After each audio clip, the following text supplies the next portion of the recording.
Again, I think social media is one of the best ways to do it. And if you can really kind of get yourself out there, and I did your new patient avalanche last year, and I also learned a lot from that. And I think, just getting content consistently out there. Okay, very nice. So, I mean, it's amazing throughout these summit interviews, the amount of people who have said, their low-hanging fruit, the thing they built the businesses in the beginning was on-the-grounds marketing, getting out there into marketplace. And actually, I don't know if you know, there's a very interesting statistic, is that I actually think online marketing can be quite distracting at times because the offline stuff works so well, but the idea of getting new patients flooding your practice while you're sitting at home in your underwear is just too appealing for people. And they're like, oh, this is going to be amazing, but sometimes we forget about the bankers. So tell me a little bit about how because you're doing some online stuff too, and you've done some online stuff for chiropractic jobs online. And like, what do you think, if you're a chiropractic office today, do you think you need to be online? And if so, what's the bare minimum you think you need to be doing? Well, I think, you don't have to be online, but I think that's the way things are going now. You certainly need to have online presence with a website, first of all.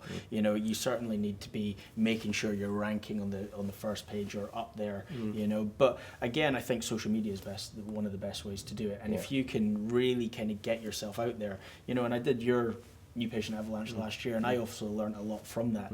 And I think, just getting content consistently out there. And I can't remember, it was someone I was speaking to, but what they were saying was, previously with marketing campaigns, it was maybe about 5 or 6 interactions someone would have, so maybe in a newspaper advert before they might possibly buy.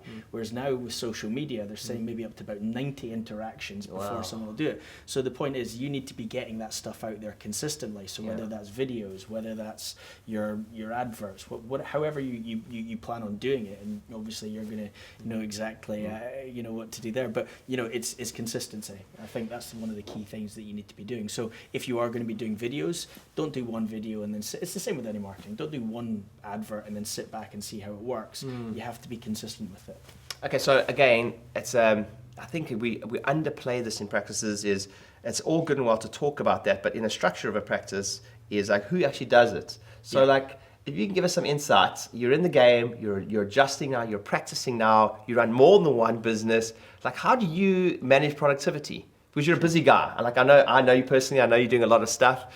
So how do you manage productivity and the fact, like, how do you manage in your team that stuff gets done, like social media stuff, like screening stuff, like the corporate talks? Give us some insights into that and some tips that you'd say. Well, we've been doing an awful lot of videos with regards to, the chiropractic. We've got massage therapists. They've been doing some personal training, competitions, all of that. So from the chiropractic side, myself and Josh, my associate, we'll do a video every Tuesday morning. So I'll film him, he'll film me. And it's normally either an adjusting video, talking about something. How do you guys keep yourself accountable to that video every Tuesday morning? Because it's scheduled in every Tuesday morning. Nice. So every Tuesday morning we have a DC meeting. Yeah. And in that DC meeting, that's one of the things. So once a week you have the DC meeting, and then you have that scheduled in straight away. Absolutely. Okay, so like that's such a small little thing we say in passing in this meeting, but what gets scheduled gets done, right? Yeah. So I've got a saying with my inner circle members, whoever works with me, is like we're not. Performance requires pressure in some way, shape, or form, some type of pressure, and we are,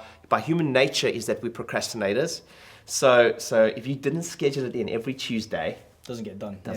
Yeah, absolutely. What other type of habits do you guys have like in the practice stuff that you schedule? We've got all sorts of meetings, from our management meetings to our therapist meetings to then our DC meeting as well. So scheduling those things is really important. I think encouraging your team also to do videos and give them ideas of things that they can do and get them to go away and do it and encourage them and just get it up there as content. One of the things we actually did in January was we made a commitment for every day to have at least 2 videos posted on social media. Nice. So the whole team had to contribute towards that. So we said, look, for every day of January we need videos. So through November, December, the whole team was responsible for putting all these videos on WhatsApp, so we had a whole host of them, and then we were scheduling to get out.